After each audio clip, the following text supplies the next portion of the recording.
In this segment, you will learn how to format your spreadsheet, changing font, size, and justification. If we look at the data that we've entered to date, we've got labels and we've got values. And we can see up in the ribbon under the Home key, we've got a font type and a size. First thing we'll do is we're going to change the font type. Now I can go into A1, which is my active cell that has my computer learning lab, and I can go up to my ribbon and click on the down arrow, and that down arrow gives us a box of all kind of things. Well, I personally like Times New Roman, so I'll go down to Times New Roman, click on it, and right away I've changed the font from Calibri to Times New Roman.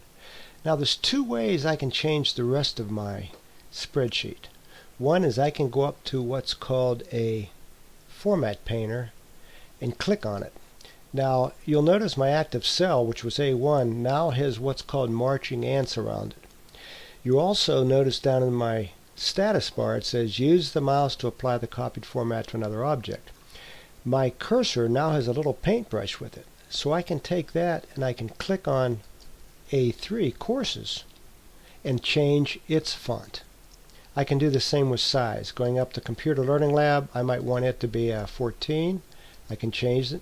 I can go to A3, I can change it to a 12. And you'll notice the size changes to let you know what it will look like before you actually click, in this case, the 12.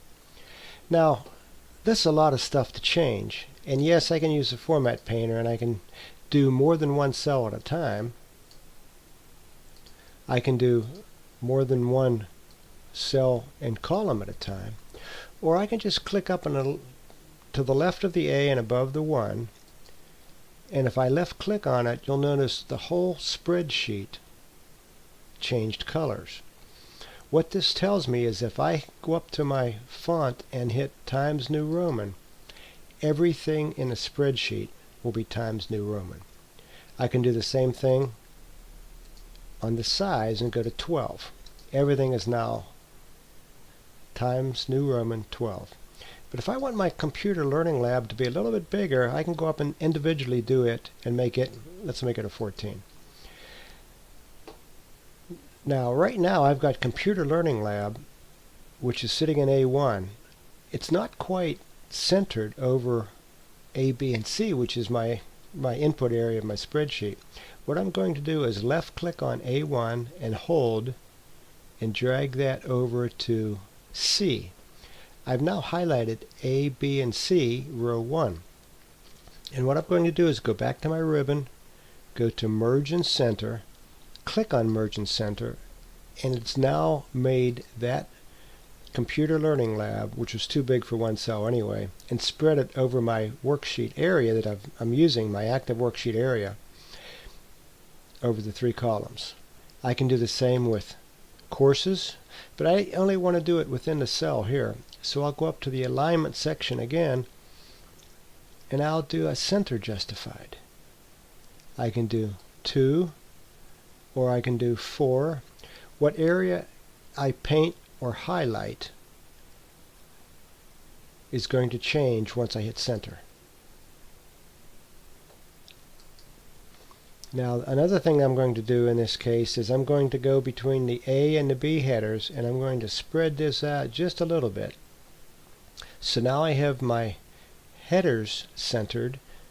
I have my spreadsheet a little bit bigger.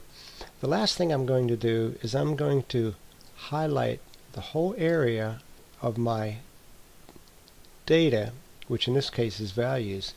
I'm going to go to my number section of my ribbon, and I can click on various things here. I can click on a $sign. You can see I get a $sign. And this is the accounting $sign, because you can see up at the top it says accounting. And the dollar is to the left hand side of the cell, and I'm given 2 decimals. I can hit the comma, and it still gives me the accounting up there, but it takes away all of the $signs. If I don't like the number of decimals, I can increase it or I can decrease it. This now concludes the segment on basic formatting of cells containing labels and values.